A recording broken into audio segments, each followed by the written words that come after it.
The storm rolled in on a cold autumn evening. Rain tapped gently on the roof of the Walker family's small countryside home. Inside, laughter echoed through the walls. Little Ellie, just 6 years old, was giggling as she played on the rug with her brand-new companion, a scruffy, golden-eyed rescue dog named Scout. He wasn't much to look at, just an old mutt from the shelter. Gray specks dotted his muzzle, and a slight limp followed him from an unknown past. But the moment Ellie met Scout, she declared him perfect. And just like that, he belonged to them. Her parents, Rachel and Tom, weren't sure at first. Life was already busy, jobs, bills, responsibilities. But Scout had a calm, watchful presence. He wasn't loud. He didn't ask for much. He simply watched, always alert, always near. Each night, Scout curled at Ellie's feet. Each morning, he greeted the family with a wagging tail, as if grateful for one more day in their home. They didn't know it yet, but Scout wasn't just any dog. He had come into their lives for a reason, and that reason was fast approaching. It started with a hiss, so quiet it blended into the sounds of the house, the whir of the refrigerator, the ticking of the old wall clock. The family didn't notice. How could they? The gas line behind the stove had cracked ever so slightly. Odorless, invisible, silent. But Scout noticed. That night, Rachel tucked Ellie into bed while Tom washed dishes downstairs. Scout sat in the hallway, ears twitching, nose lifted. His body grew stiff. Something was wrong. He paced, sniffed the air. Then he bolted to the kitchen. He barked, sharp and sudden. "Hey, boy," Tom said, glancing down.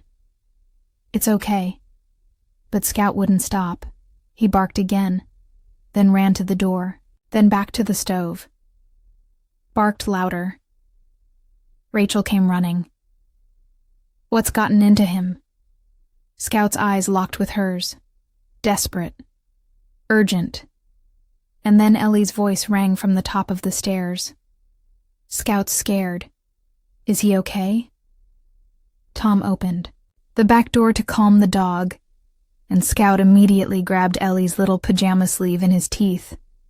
Not rough, just enough to pull her gently toward the open air. That's when Rachel smelled something faint, metallic, bitter. They looked at the stove. The flame had gone out. The room was filling with gas. Panic broke like lightning.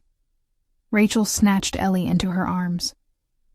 Tom flung windows wide. The night air poured in. He grabbed the emergency gas shutoff and twisted hard. The hissing stopped, but it was close. Too close. Ellie coughed, her head buried against Scout's fur. He sat like a soldier, silent now, eyes never leaving her face. The fire department arrived 20 minutes later. One look, and the lead officer turned pale. "You're lucky," he said. "Another hour. You might have gone to sleep and never woken up." Scout didn't understand the words, but he felt them.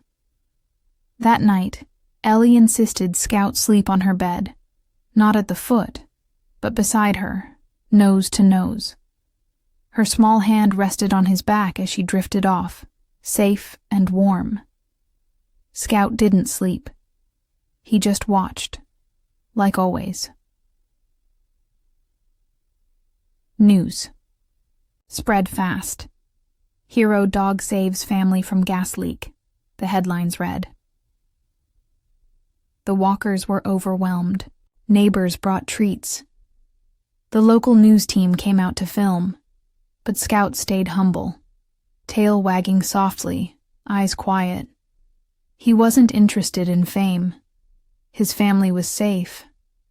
That was enough. A week later, the shelter where the Walkers adopted, Scout received hundreds of calls. "Do you have more dogs like him?" people asked. The truth was, they did. Dogs waiting, hoping, just like Scout once had. And Scout? He got his reward. A warm bed, always next to Ellie. A new tag that read, "Our hero." And every morning, a kiss on the head from the little girl whose life he saved. Years later, when Scout grew slow and his muzzle turned white, the Walkers made sure his final days were filled with love. Because loyalty like that never fades. It lives on, in hearts, in memories, in every tail that wags with purpose. Moral of the story. Sometimes heroes have 4 legs and fur. Never underestimate the love and courage of a loyal dog.